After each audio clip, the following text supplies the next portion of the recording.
Oke, bisa dimulai.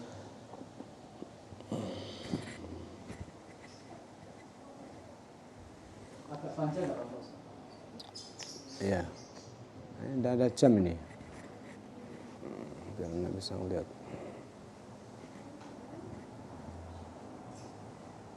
Assalamualaikum warahmatullahi wabarakatuh. Bismillah walhamdulillah wassalatu wassalamu ala rasulillah Muhammad ibn Abdullah wa alihi wa sahbihi wa mawalah amma ba'd. Alhamdulillah, dalam kesempatan yang penuh berkah ini kami mengajak untuk selalu bersyukur kepada Allah Subhanahu wa taala, untuk selalu menyadari atas banyak nikmat yang kita telah terima dari Allah, terutama nikmat iman, nikmat Islam, nikmat afiah, dan nikmat kesempatan untuk terus menggali dan mempelajari daripada ilmunya Nabi Muhammad SAW, seperti menjadi satu perintah kepada kita dari Allah ketika Allah mengajari kepada Nabi Muhammad di dalam berdoa, katakan ya Muhammad, Rabbi zidni ilma. Katakan ya Muhammad di dalam doamu, Rabbi wahai Tuhanku, zid, tambahkan ni kepada aku ilman, ilmu. Sehingga di dalam hari-hari daripada Nabi kita Muhammad SAW selalu ditambahi daripada ilmu. Dari ilmu itulah, dari wawasan itulah yang insya Allah akan semakin memperbaiki daripada ibadah kita bersama. Karena kita tahu dan kita sadar bahwa kita tidak dilahirkan di dunia untuk keperluan makan, minum, menikmati dunia ini, tapi kita dilahirkan ke dunia untuk beribadah kepada Allah. Ma khalaqtul jinna wal insa illa liya'budun. Akan tetapi beribadah itu tentunya kita tidak cukup hanya sekedar ibadah, ikut-ikutan dan yang lain sebagainya. Ikut-ikutan dan yang lain sebagainya. Tapi ibadah yang tentu didasari dengan ilmu. Terutama kalau kita lihat awal daripada surat yang turun kepada Nabi Muhammad SAW adalah surat Al-Iqra. Iqra bismi rabbikal, yang maknanya Iqra, membaca.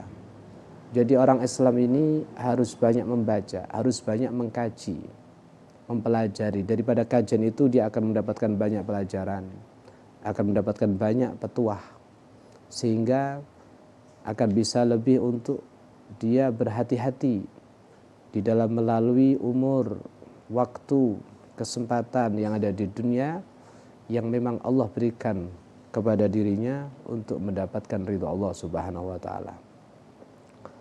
Kemudian pelajaran yang terbesar daripada hal yang harus kita berhati-hati atasnya adalah masalah al-kibir, sombong. Bagaimana sombong ini adalah awal maksiat yang terjadi hamba Allah yang bernama Azazil, yang kemudian disebut iblis. Sebelumnya dia adalah ahli ibadah, tidak nanggung dalam ibadahnya. Dia pernah beribadah di langit, di muka bumi, bahkan menjadi juru nasihat, menjadi ustadznya para malaikat yang ada di surga. Akan tetapi ketika sombong, habis sudah. Makanya sehingga para ulama mengatakan, apa yang kita sombongkan? Jangan kemudian kita sombong dengan tempat. Anda memiliki tempat yang hebat, yang mulia, mungkin Anda dekat dengan rumah Allah, Ka'bah.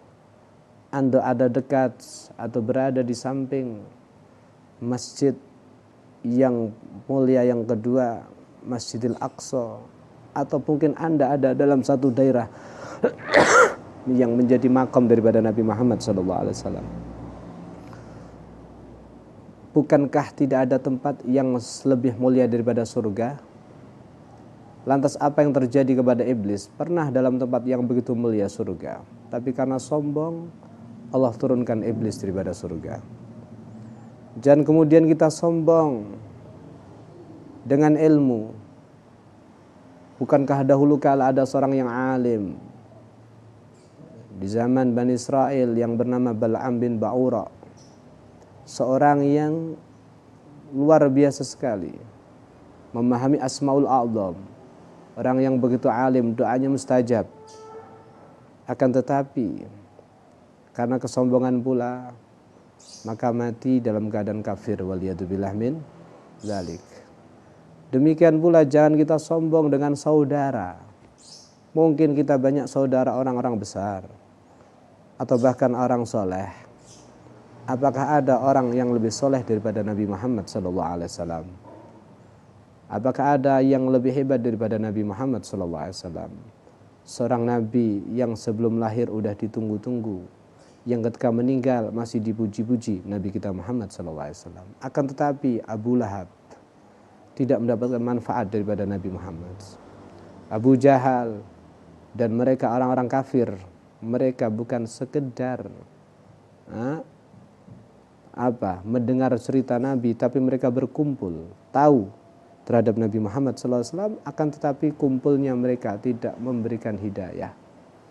Jangan pula juga kita sombong dengan nasab. Bukankah Nabiullah Nuh punya putra yang harus ditenggelamkan oleh Allah Subhanahu wa taala? Ibnu Nabi, putranya Nabi diadab oleh Allah. Dan kemudian kita sombong apapun sudah dengan ilmu dan lain sebagainya. Oleh karenanya seorang ulama, Sayyidina Ali Imam Hasan Basri, mengatakan di dalam satu perkataannya yang mungkin bisa kita renungi. Beliau mengatakan, man ganat dunubuhu fi syahwatih fa arjulahu at-taubah. Kalau ada orang itu punya dosa, akan tetapi dosanya itu melalui syahwat-syahwatnya, selera syahwatnya, maka aku masih berharap dia bisa bertaubat. Ada celah, ada kemungkinan besar, mungkin dia nurutin nafsunya, dengan maaf zinanya, khamernya, lalainya kepada Allah, dan yang lain sebagainya. Tapi masih mungkin dia untuk bertaubat. Akan tetapi ketika orang dosanya di dalam kesombongannya, maka berat untuk dia bertaubat kepada Allah Subhanahu wa taala. Sombong inilah yang bisa menjuruskan kepada iblis. Yang dahulu kala iblis ini dikenal dengan waliullah, ad-dagi, al-alim, kekasihnya Allah, orang yang takut kepada Allah, orang yang berilmu.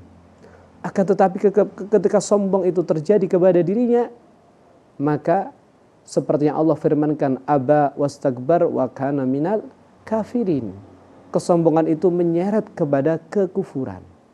Sampai dikatakan ma min arj, tidak ada satu jengkal daripada tanah kecuali pernah dibuat sujud oleh iblis alaihi la'natullah. Berarti ibadahnya tinggi. Berarti jangan juga kita sombong dengan ibadah kita. Walaupun ibadah kita tinggi, ya Allah, kita tidak tahu akhir daripada kita. Oleh karenanya, maaf, kepada siapapun jangan sombong. Sekalipun kita melihat kepada orang kafir, kita nggak tahu. Al-umur bil awaqib, perkara itu tergantung akhirnya. Apa daripada akhir kita? Apakah masih muslim? Dan apa akhir daripada orang kafir yang kita remehkan? Barangkali dia menjadi orang Islam. Dan kita belum tahu. Lihat Sayyidina Umar ibn al-Khattab. Beliau adalah salah satu sahabat Nabi yang dikatakan ulama sahabat besar. Beliau adalah sahabat yang nomor 2 daripada umat Nabi Muhammad SAW. Keutamaannya nomor 2 setelah Sayyidina Abu Bakar. Di saat masih kafir, mungkin sahabat yang lain yang udah Islam melihat Umar ibn Khattab diremehkan, likufrih, karena kekafirannya. Akan tetapi setelah beliau masuk Islam, maka beliau menyusul, beristihad, bersungguh-sungguh, sehingga beliau pun bisa menyalip, mengalahkan kepada sahabat-sahabat yang lain selain daripada Sayyidina Abu Bakar Siddiq. Berarti dari sini kita tidak bisa sombong kepada seseorang, siapapun. Oleh karena daripada itu, hendaknya kita selalu berhati-hati. Perhatikan, kita lihat cerita daripada iblis alaihi la'natullah. Suatu ketika, iblis ketemu dengan Nabi Musa alaihissalam. Yang saat itu Nabi Musa akan melakukan satu perjalanan untuk munajah kepada Allah, mukallamah, berbincang-bincang kepada Allah. Karena memang Nabi Allah Musa dikenal dengan kalimullah, wa kallamallah Musa taklima. Sungguh Allah telah membuka hijab kepada Nabi Musa sehingga beliau adalah salah satu nabi yang diberi keistimewaan bisa mendengar daripada kalamnya Allah Subhanahu wa taala. Si iblis ketika ketemu Nabi Musa, iblis mengatakan, "Ya Musa, engkau adalah pilihan Allah. Engkau adalah rasulnya Allah. Engkau mendapatkan gelar kalimullah. Saat ini engkau akan menuju tempat untuk bermunajah kepada Allah. Tolong sampaikan kepada Allah bahwa aku iblis hambanya kepingin bertobat kepada Allah Subhanahu wa ta'ala. Apa dan bagaimana caranya?" Maka Nabi Musa pun menyanggupi daripada pesannya iblis ini. Berangkatlah Nabiullah Musa, sehingga terjadi mukalamah dengan Allah Subhanahu wa ta'ala. Setelah dianggap cukup, Nabi Musa mau pulang, ternyata justru Allah malah mengingatkan kepada Nabi Musa, "Ya Musa, adil amanah." Wahai Musa, bukankah ada amanat kepada kamu? "Oh iya ya Allah, iblis berpesan kepada kami, kepingin taubat kepada engkau. Bagaimana caranya? Ya, bagaimana cara bisa bertobat kepada engkau?" Maka Allah pun mengatakan, "Ya Musa, katakan kepada iblis, kalau masih kepingin bertobat kepadaku, suruh dia untuk sujud kepada kuburan Nabi Adam alaihissalam." Dulu awalnya kita tahu, awal daripada iblis dia dilaknat oleh Allah. Kenapa? Wa idz qala rabbuka lil malaikati usjudu li Adam fasajadu illa iblis. Awalnya karena enggak mau sujud kepada Nabi Adam atas perintah Allah Subhanahu wa taala. Sehingga turun Nabi Musa, kemudian bertemu dengan iblis. Maka disampaikan pesan daripada Allah, "Ya Musa, aku menunggu-nunggu kamu. Apa kira jawaban daripada Allah supaya aku bisa taubat dan diterima taubatku oleh Allah Subhanahu wa taala?" Kemudian Nabi Musa mengatakan, "Ya iblis, ini pesan daripada Allah, kalau memang kamu kepingin bertaubat, maka solusinya adalah kamu mengulangi. Seperti hanya dulu kamu gak mau sujud kepada Nabi Adam, sekarang kamu disuruh sujud kepada kuburan Nabi Adam." Maka langsung seketika itu iblis marah, wastakbar, dan menyombongkan diri. Keluar lagi sifat sombongnya. Sehingga iblis mengatakan, "Ya Musa, apakah mungkin Adam yang masih hidup saja aku enggan untuk sujud kepadanya, sekarang udah menjadi bangkai aku sujud?" Kemarahan, kesombongan inilah yang membuat iblis tetap tidak mau mengakui daripada Nabi Adam alaihi salam. Memang kalau dipikir Nabi Adam ini baru lahir, kemudian iblis yang lebih dahulu, yang lebih ahli ibadah, harus hormat kepada Nabi Adam alaihi salam. Ini adalah satu fadlnya Allah Subhanahu wa taala. Mungkin dia iri, mungkin dia gengsi, tapi justru gengsi dan iri inilah yang menyeret daripada iblis masuk kepada wa inna la'nati ila yaumiddin, maka laknatku kepadamu wahai iblis sampai yaumil kiamah dan seluruh keturunan kamu. Oleh karena daripada hal itu dikatakan oleh banyak para ulama, asal daripada maksiat adalah 3. Asal maksiat adalah 3. Yang pertama sombong. Perhatikan sombong ini. Sombong ini menyeret kepada siapapun, kepada kekufuran, kepada hal-hal yang tidak diridhoi oleh Allah Subhanahu wa taala. Kalau kita mau sombong, apa yang kita sombongkan? Ya Allah, kita ini gak punya apa-apa. Kekuatan dari Allah. Ibadah adalah karena taufiknya Allah. Ilmu pemberian daripada Allah. Materi adalah kemudahan daripada Allah Subhanahu wa taala. Kalau Allah mengendaki, Allah memberi. Tapi kalau sebaliknya, tidak kurang cara Allah untuk mengambil daripada apa yang Allah berikan kepada kita. Berarti dari sini Masya Allah, pintu sombong ini adalah menjadi pintu terbesar untuk orang bermaksiat kepada Allah Subhanahu wa taala, maka harus segera ditutup. Oleh karena daripada hal itu, perhatikan, iblis pun akan selalu menggoda manusia untuk menjadi manusia yang sombong. Sehingga dia kepingin punya banyak harta, kepingin dia punya hanya banyak kedudukan. Untuk apa? Untuk menyombongkan diri, untuk membanggakan diri. Bahkan kadang-kadang ibadah sebagai sarana untuk menyombongkan. Sehingga sampai dikatakan betapa banyak surahnya itu dunia, tapi ternyata agama. Karena dia mencari dunia untuk membantu Allah, membantu dakwah, membantu daripada nasrul ilmi, membantu daripada menghidupkan ilmu dan sunnah Nabi Muhammad SAW. Tapi betapa banyak kelihatannya adalah ibadah justru dunia. Kenapa? Dengan ibadahnya dia mau menyombongkan diri di hadapan saudara yang lain. Dengan ilmunya dia mau menyombongkan diri kepada orang-orang yang lain dan seterusnya. Oleh karena daripada itu, perhatikan talbis daripada iblis. Begitu luar biasa. Sehingga sampai diriwayatkan Nabi Isa alaihissalam pernah bertemu dengan iblis. Dia dikatakan, ya Isa, ente baca la ilaha illallah. Karena itu keutamanya besar. Maka apa kata Nabi Isa? Galimatun haq la aqulaha min qaulik. Sungguh la ilaha illallah adalah ucapan yang hak, dan aku tidak akan berkata kalimat hak itu daripada ucapan kamu. Kenapa? Karena kebaikan daripada kamu penuh dengan tipu muslihat, penuh dengan tipuan, ya. Oleh karena daripada hal itu banyak para ahli ibadah, al-ubad, az-zuhad, al-ulama, para ulama, ahli ibadah, ahli zuhud, orang kaya atau orang miskin, dengan hal ini mereka kamu tipu dan mereka kamu syarat kepada neraka Allah Subhanahu wa taala. Akan tetapi sebenarnya kalau kita memiliki taqwallah, tidak ada lagi sombong pada hati kita. Kita memiliki takut kepada Allah Subhanahu wa taala, maka insyaallah dengan taqwallah ini, sifat-sifat yang baik ini, patuh kepada Allah ini akan buat kita akan selalu sadar. Buat kita akan faham atas tipu daripada tipunya daripada iblis. Perhatikan, Allah Subhanahu wa taala berfirman, innal ladzina taqau idza massahum ta'ifatun minasyaitan tadzakkaru.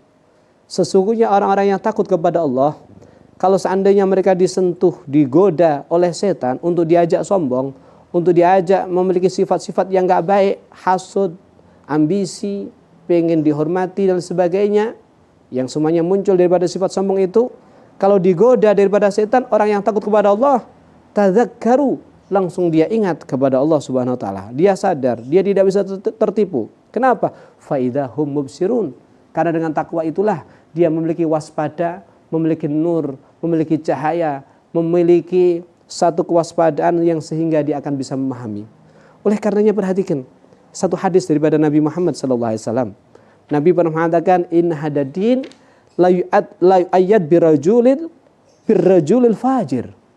Agama ini kadang-kadang ditolong oleh Allah, dikuatkan dan dikokohkan dengan seorang lelaki yang fajir, lelaki yang jahat, lelaki yang gak baik, lelaki yang tidak ada tujuan untuk membantu Allah, untuk nasrullah, nasruddin, tidak. Tapi keberadaannya memperkuat agama. Apa maksud dari hadis ini?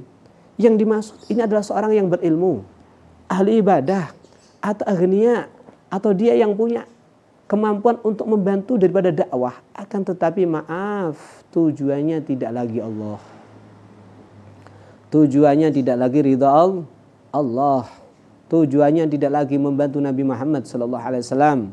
Faman kana yarju liqa'a rabbi falyamal amalan salihan wa la yusyrik bi'ibadati rabbih ahada. Seseorang kalau memang berharap berjumpa kepada Allah, karena nikmat yang terbesar di surga Allah adalah berjumpa dengan Allah. Kalau kepengen berjumpa kepada Allah, maka falyamal amalan salihan, hendaknya beramal yang saleh, wala yusyrik. Jangan menggabungkan, jangan mencampur baurkan daripada ibadah kamu ada kepada selain Allah Subhanahu wa taala. Berarti dari sini Masya Allah, kalau ada orang alim dengan ilmunya, dia semangat dakwah, dia sebarkan ilmunya, akan tapi maaf, dia hanya tujuannya untuk popularitas, materi, atau tujuan-tujuan daripada kehormatan, al-jah, kedudukan, dan yang lain sebagainya.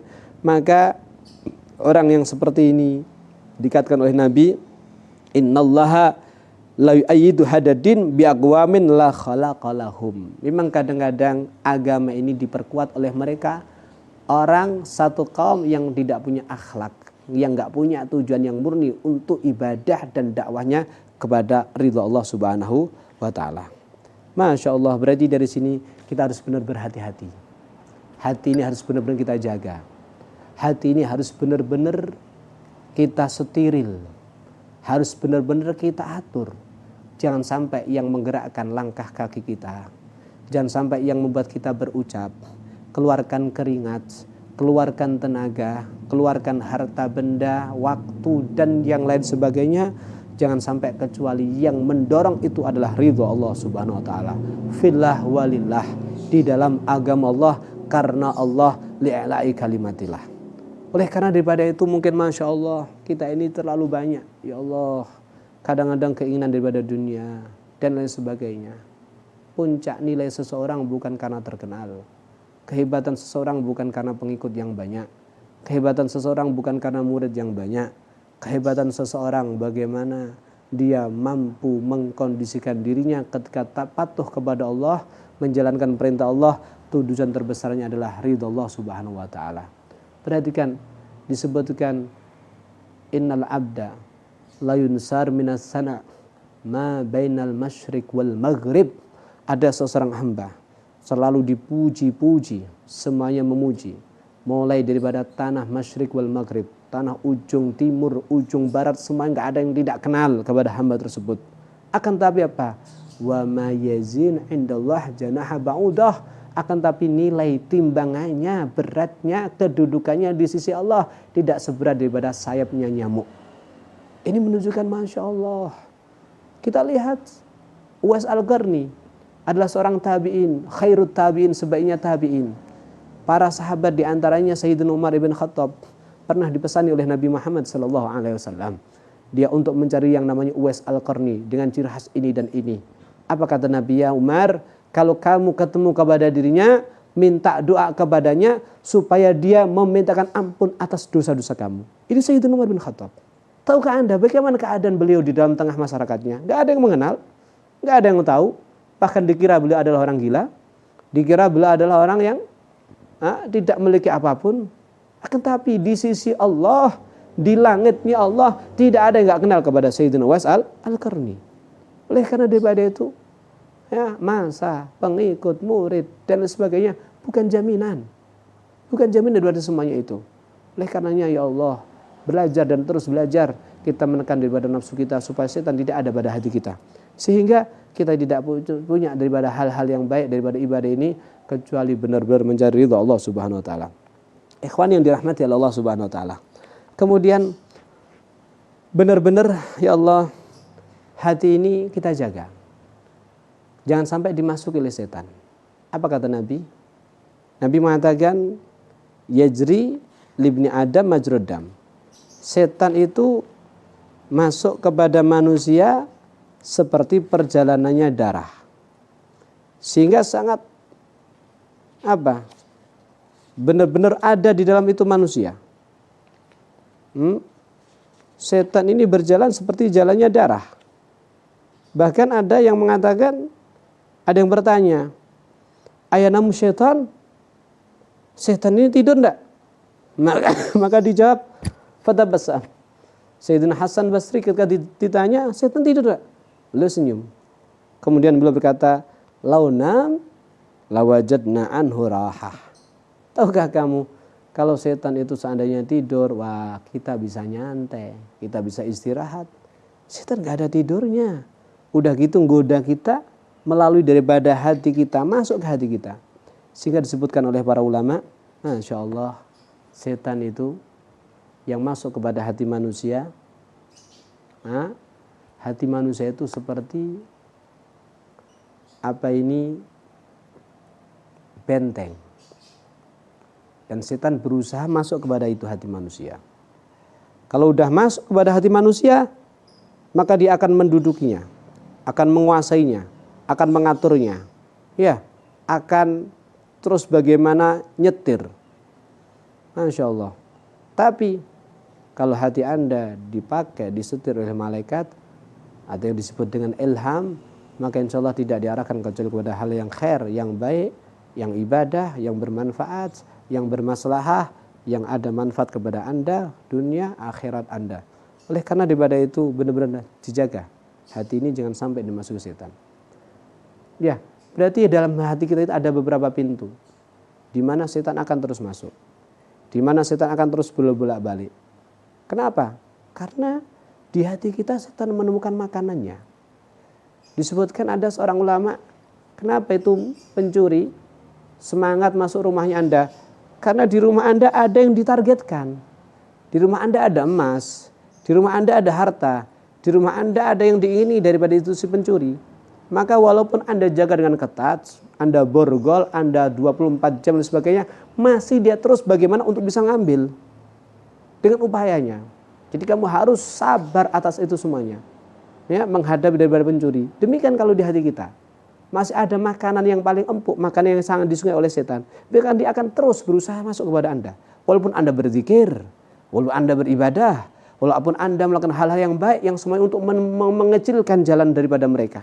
Tapi kan ada makanannya. Apa makanannya? Asyahwah. Syahwat. Ittiba'ul hawa. Ngikuti syahwat, ngikuti selera nafsu dan sebagainya. Karena itu adalah makanan utamanya. Oleh karenanya bagaimana kalau kita bisa menggunakan hati kita jangan banyak ngikuti syahwat. Kita tekan, kita harus sabar. Kita patuh kepada Allah Subhanahu wa ta'ala. Kalau masih ada makanannya sudah. Makanya disebutkan Syaitanul mu'min mahzul. Setannya orang mukmin itu kurus. Setannya orang mukmin kurus. Kok bisa? Ini perkataan Sayyidina Abdullah bin Mas'ud. Kok bisa setannya orang mukmin kurus? Kenapa? Karena nggak pernah dikasih makan. Karena tidak pernah dikasih makan, nggak ada syahwatnya. Yang ada cuma menekan kepada nafsu, menipu kepada nafsu, mendidik kepada nafsu, mengarahkan kepada nafsu, mengajak untuk ibadah kepada Allah Subhanahu wa ta'ala. Ini persis seperti apa yang disabdakan oleh Nabi Muhammad sallallahu alaihi wasallam, innal mu'min yundi syaitanahu kama yundi ahadukum ba'irahu fis safar. Sesungguhnya orang mukmin akan menguruskan, orang mukmin akan membuat lemah kepada syaitannya seperti kalian membuat lemah, lempoh, payah, kurus kepada onta kalian di saat Anda melakukan satu safar. Anda kalau punya onta, perjalanan jauh, karena untuk perjalanan jauh harus ditekan terus sampai lemah, lempoh, loyo. Ya, itu onta kalau dibuat perjalanan jauh. Demikian setannya orang mukmin terus diajak berjalan menuju kepada Allah Subhanahu wa ta'ala. Dia suluk turuk, dia suluk kepada tariqullah, jalannya Allah Subhanahu wa ta'ala. Terus diajak, maka dia akan menjadi lemah, akhirnya nurut dan seterusnya. Sampai dikatakan oleh sebagian ulama, ada yang mengatakan, ya, setan ini ngomong, dulu waktu aku masuk kepada kamu, menggoda kepada kamu supaya kamu lalai kepada Allah dan sebagainya, wah aku besar, seperti onta besar. Tapi sekarang aku berubah menjadi kecil seperti lalat, seperti burung emprit. Kenapa? Nggak pernah kasih makan, nggak pernah dituruti, dipekerjakan terus. Kata seorang mukmin, kalau setannya nggak pernah dikasih makan, nggak dikasih syahwat, nggak pernah dituruti keinginannya, terus dipekerjakan untuk taat kepada Allah. Tidak menghiraukan ajakan daripada setan, tidak puas dengan pujian manusia, tidak puas dengan materi, tidak puas dengan jah, hanya puas daripada pahala Allah Subhanahu wa ta'ala. Hanya bukan takut kehilangan masa, bukan takut kehilangan pengikut, bukan takut kehilangan al-jah, bukan takut kehilangan harta, hanya takut dengan adabnya Allah Subhanahu wa ta'ala. Oleh karena daripada itu, Masya Allah, sekali lagi ayo selalu belajar dan belajar.